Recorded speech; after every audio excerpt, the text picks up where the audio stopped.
viver bem.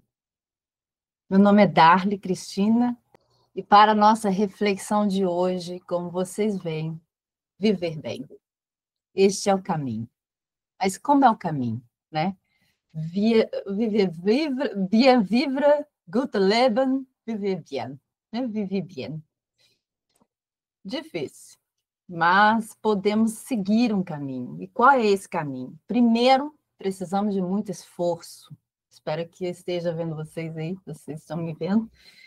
Muito esforço. E qual é o esforço que a gente precisa, né? Sem o esforço, a gente não consegue tocar os nossos corações com muita vontade, né? Garra.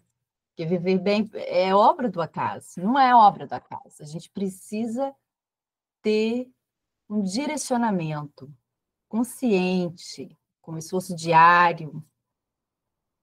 Vamos refletir um pouco nas nossas decisões, as decisões que moldam nossa vida, né?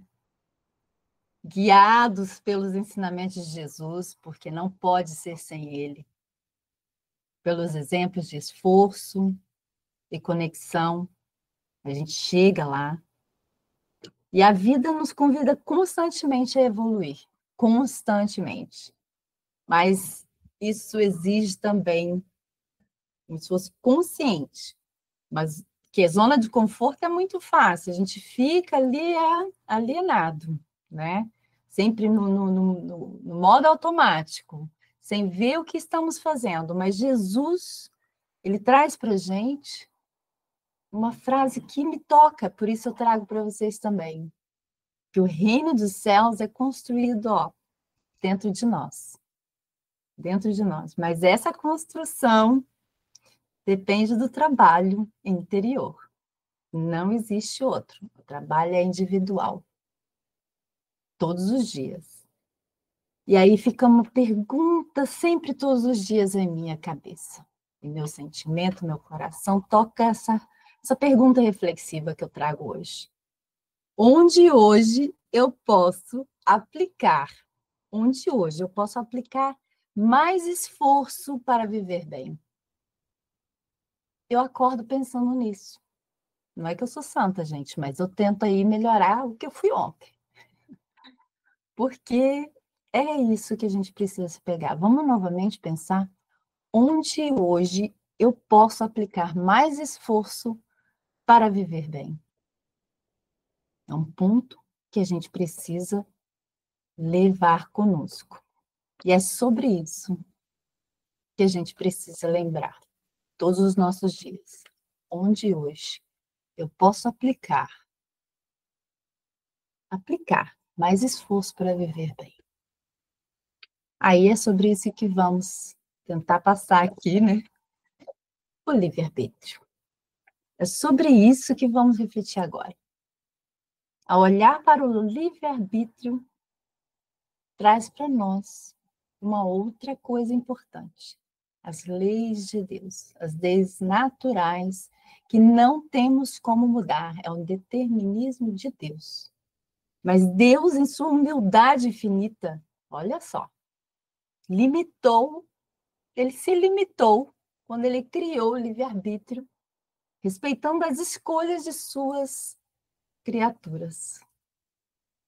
O livre-arbítrio é a base do aprendizado e a evolução espiritual de todos nós.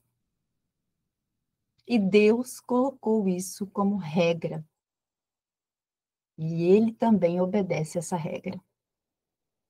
Mas nós precisamos entender como é isso nas leis de Deus.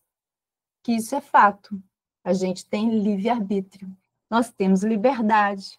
E eu trago como reflexão Leon Denis, claro. Um cara que, assim, toca o meu coração, né? Um livro, assim, que é maravilhoso, o poder de tocar os corações e também a mente para refletir. Ele fala assim, vou ler para não errar, que ele é assim, né? A gente não pode errar. Ele fala assim, o homem é o obreiro de sua libertação. O livre-arbítrio nos torna responsáveis por nossas ações, mesmo quando temos intuições e ajuda espiritual. Então você é respeitado. Nós somos respeitados. Você pode fazer escolhas. Que escolhas são essas? Portanto, devemos dirigir os nossos pensamentos. Precisamos estar cientes disso. E esta é a função do Evangelho. Foi por isso que Jesus veio à Terra. E veio com esse propósito, porque precisamos aprender a fazer escolhas. Nós não sabemos fazer escolha até hoje, mas estamos todos os dias tentando ou não. Espero que sim. Eu estou tentando, mas às vezes a gente, né, com as nossas dificuldades, com as nossas tribulações, a gente se pega fazendo coisas que não nos agradam. Mas é preciso lembrar que a evolução é aprender a fazer escolhas. E eu deixo mais uma pergunta, porque eu amo perguntas, gente. É um trem que fica aqui, ó, todo dia, muita pergunta. Essa cabeça é explodir de pergunta. E eu fico aqui com uma. Que aí eu falo assim, então quer dizer que viver aqui na Terra é apenas pensar positivo? Para viver bem? Será? Ou educar o pensamento para escolhas conscientes? O que eu devo pensar? Então, se eu pensar positivo, eu estou pensando consciente o suficiente? Né? Porque na Terra a gente sabe que é provas e expiações. Mas o positivo é importante a gente pensar. Não é aquela magia de que tudo está Alice no País das Maravilhas. Nós precisamos pensar positivo, mas precisamos ter pensamentos conscientes para fazermos escolhas. Então, agora, nada se conquista sem trabalho interior, não é? Agora eu trago como um respiro para esse momento. Eu trago para vocês um diálogo entre um grande pintor que me toca bastante. Eu espero que vocês consigam, com essas perguntas que eu fiz, ouvi-lo com o coração. Por que Deus me daria um dom para pintar coisas feias e perturbadoras? Às vezes eu me sinto tão distante de tudo. Então você acredita que Deus lhe deu esse dom porque quer mantê-lo na miséria? Nunca pensei nisso dessa forma. E de que forma você pensa? Às vezes eu penso, talvez ele tenha escolhido o momento errado. E o que você quer dizer com o momento errado? Talvez Deus tenha me feito pintor para pessoas que ainda não nasceram. Dizem que a vida é para semear, a colheita não é aqui. Eu pinto com minhas qualidades e defeitos. Essa é a mensagem que eu achei que tocou meu coração e veio assim de encontro para o que nós estamos hoje refletindo. Van Gogh, com tanto talento extraordinário, enfrentou assim vários pesos na sua vida, várias dificuldades, tanto financeiras quanto mental, físicas, né? Mais espiritual, porque era um rapaz muito envolvente, família muito protestante, católica, então ele teve todo um preparo na sua vida, mas ele seguia em dois lados, né? Isso é bom a gente lembrar que temos nossas escolhas e nesses momentos as escolhas são necessárias também para a evolução do nosso ser, de saber como que nós vamos lidar com aquela situação. Mas ele coloca uma coisa importante dentro desse diálogo. Ele fala sobre semear, de ainda ele pintar para pessoas que ainda nem nasceram. Ele já tinha essa visão com ele, de que futuramente ele ia ser entendido da forma que ele queria se expressar. E é esse cuidado que a gente precisa ter conosco, com as nossas vontades, com os nossos dons que Deus traz para nós. E como vamos lidar com isso? Entre o poder da força criadora. Quando a gente dá espaço para ela, ela se aflora em nós, ela deixa isso acontecer espontaneamente na nossa vida. Tanto no trabalho, quanto com os filhos, como o que for, gente. A vida aqui na Terra. Temos múltiplas reencarnações. Olha só que maravilha. Mas uma vida. Só uma vida. Vamos lembrar disso. Uma vida imortal. E essa, precisamos cuidar todas elas. Todas elas, porque são solidárias a essa que estamos hoje. Eu sempre gosto de lembrar que todas as reencarnações são solidárias e precisamos entender o que significa, o que é meu como responsável, o que eu tenho que fazer como responsabilidade minha própria, tá? O tempo, assim, traz de volta um dia que nós espalhamos. O que nós espalhamos por aí, vamos colher, né? Como ele mesmo fala, essa meadura é para todos. Mas como vamos colher, não pode ser dessa vez, mas pode ser da próxima, mas vamos colher. Viver bem são sementes, entende? O que cultivamos é o que cresce em nossas vidas. Como vamos lidar com isso? É importante a gente lembrar. Trago de novo mais uma reflexão. Que semente eu desejo plantar, espalhar a partir de hoje? Porque é o aqui e agora que precisamos lembrar. O que já plantamos, já espalhamos, a gente precisa agora prestar atenção. O que precisa de cuidado, o que a gente vai fazer com isso, vamos cultivar, vamos trabalhar para que possam dar frutos bons que nós queremos. Mas o que vamos hoje, a partir do aqui e agora, que é como eu falei na prece no início, aqui e agora. Esse é seu presente. Esse é o momento de você espalhar a semente que você quer espalhar. E não importa o momento que você esteja vivendo, o importante é você entender que a semente é você que é responsável por ela. Agora, o que ela vai criar, né, tanto quanto o evangelho, vai ficar às vezes às vezes vai ficar 2, às vezes vai ficar 100. Jesus trouxe isso para nós, para a gente ter essa noção conosco, né? Que a gente precisa lembrar o que traz para a gente de perdão, porque é uma semente também. Porque não adianta a gente pensar o perdão como uma parte da vida, a parte alada, né? Não existe. Porque o autoconhecimento, ele faz esse processo em nós, a gente trabalha essa semente do bem em nós, todos os dias. O que eu vou fazer de melhor? Como eu vou trabalhar isso em mim? E o perdão é uma outra nova camada que trago aqui dentro desse arado nosso, dessa terrinha que a gente está construindo juntos. Perdão como uma semente de luz. É luz a nossa vida. Entende? Transformando mesmo uma força para viver bem. O perdão nutre o campo da alma, traz para você, permitindo que as sementes cresçam com luz, com mais força, sabe? E trazer também esse lado que nós podemos criar em nós, que é um lado melhor, né?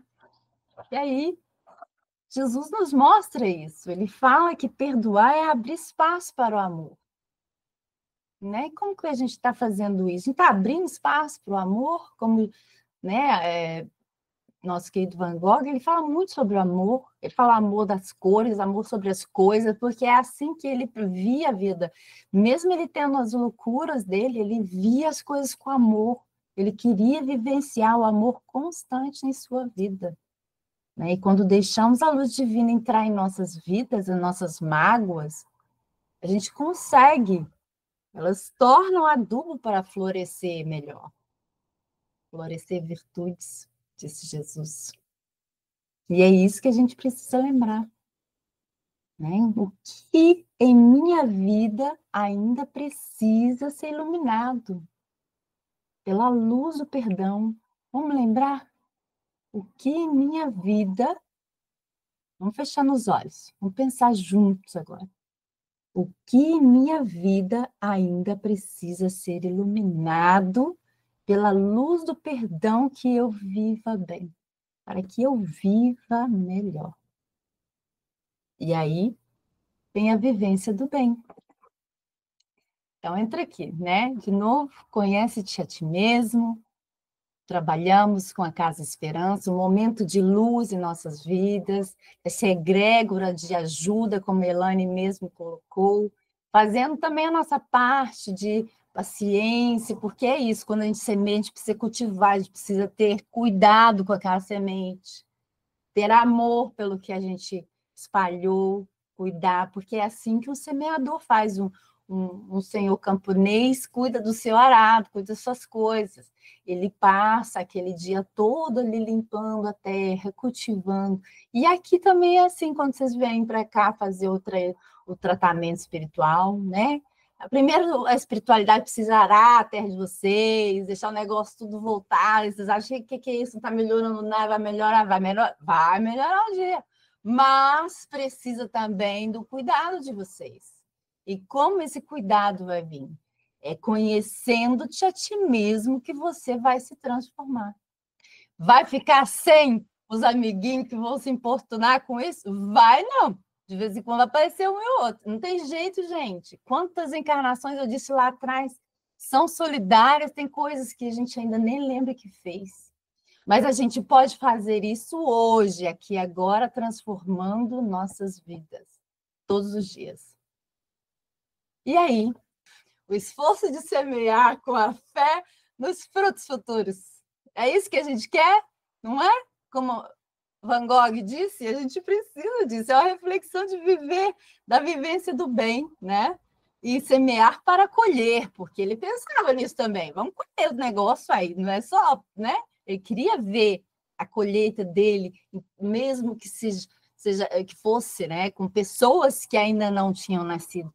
E ele traz esse poder do sol. Olha o sol, que maravilha! O semeador semeando, despreocupado. Não, ele estava preocupado com qualquer coisa que ele fazia, deixava semente para alguns pássaros, mas ele curtia a luz do sol iluminando sua vida. E aí, para a gente ficar dentro da parafrase de Jesus, eu vou ler, que eu acho importante lembrar. Como Jesus disse, Jesus nos ensina que a vida é como o campo, onde cada escolha e cada ato são sementes. Algumas caem em terra fértil e florescem, enquanto outras encontram pedras e espinhos e não conseguem crescer. Mas, ao cultivarmos com fé e perseverança, colheremos frutos que alimentam nossa alma e ao mundo ao nosso redor. Então é isso, gente. Quais sementes eu desejo plantar agora, hoje, para o nosso futuro? Para o meu futuro, não, para o nosso futuro. A gente precisa lembrar no coletivo. Eu vou falar para o meu futuro, vai ser tão pouco. A gente precisa lembrar quais são as sementes que eu desejo plantar hoje para o nosso futuro. E aí incluímos todos no mesmo patamar, que é a vontade de ver todo mundo bem, como a gente quer a nossa vida também bem. Eu trago aqui um vídeo de 4 minutinhos para a gente fechar mais uma história de Van Gogh, para entender um pouquinho por que a gente, né, precisa olhar com carinho a cada pessoa que vive aqui na Terra. Vamos lá. Certo, então vamos falar sobre você. No que está interessado? Olha a sua volta. Arte. Para mim, parece que tem muito mais no mundo do que os olhos comuns podem ver. Eu acredito que, se olhar bem, existem mais maravilhas nesse universo do que poderia ter sonhado. São as cores que têm a chave. Eu posso ouvir as cores. Todas as vezes que eu saio, eu sinto a natureza gritando pra mim. Vamos, venha me pegar, vamos, capture meu mistério. Segure minha mão, doutor. Tente ver o que eu vejo. Temos tanta sorte de ainda estarmos vivos para ver esse belo mundo. Olhe para o céu. Não é escuro, negro e sem caráter. O preto, na verdade, é um azul profundo. E aquele ali é azul mais claro. E soprando através do azul e do negro, o vento está girando pelo ar. E depois brilhando, queimando, explodindo pelas estrelas, para todos os lugares que olhamos. A mágica complexa da natureza resplandece diante de nossos olhos. Já vi muitas coisas, meu amigo. Mas você está certo. Nada é tão bonito quanto as coisas maravilhosas que você vê. Já aceito que a única pessoa que vai amar minhas pinturas sou eu mesmo. São preciosos pra mim. Bem, você é muito gentil. E a gentileza é bem-vinda.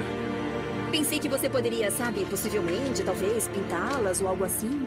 Sim, não são minhas flores favoritas. Você não gosta de girassóis? Não é que não goste deles, eu acho eles complexos. Sempre em algum lugar entre viver e morrer.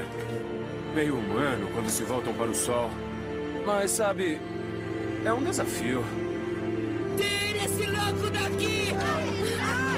Você transformou sua loucura! Você é um culpado! Todo mundo sabe que ele é um homem delicado. Daqui a alguns meses, vai tirar a própria vida. Estou pronto. Vamos? Às vezes, essas mudanças de humor me torturam por semanas, meses, mas agora estou bem. Eu posso estar louco, mas eu não sou estúpido. Não, para ser honesto, também não tenho certeza sobre o louco. Me parece que a depressão é muito complicada e...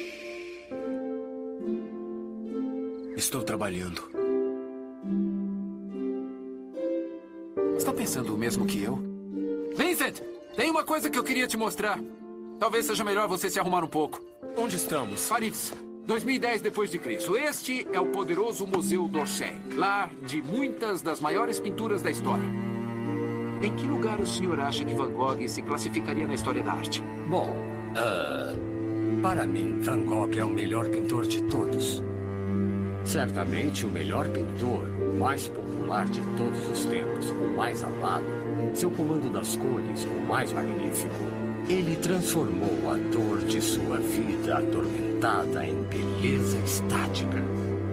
É fácil representar a dor, mas usar sua paixão e a dor para retratar o êxtase, a alegria e a magnificência de nosso mundo. Ninguém além dele tinha feito isso. Talvez ninguém nunca mais faça. Para mim, esse homem estranho e selvagem que rugia pelos campos de Provence não era apenas o melhor artista do mundo, mas também um dos maiores homens que já existiu. Você estava certo. Nenhuma pintura nova. Não fizemos nenhuma diferença. Eu não diria isso. Minha forma de ver é que todas as vidas são uma pilha de coisas boas e coisas ruins. As coisas boas nem sempre suavizam as coisas ruins, mas vice-versa. As coisas ruins não necessariamente estragam as coisas boas ou fazem com que não sejam importantes. E nós definitivamente somamos algo à pilha de coisas boas dele.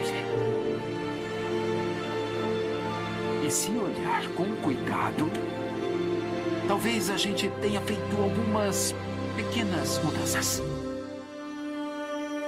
Se tivéssemos casado, nossos filhos teriam cabelos muito, muito vermelhos. O seu cabelo é laranja. E o seu também.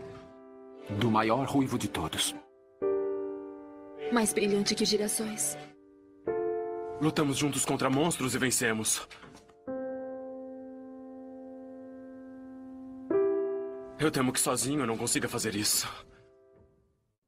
Então é isso, sozinho não conseguimos fazer nada. Precisamos uns dos outros.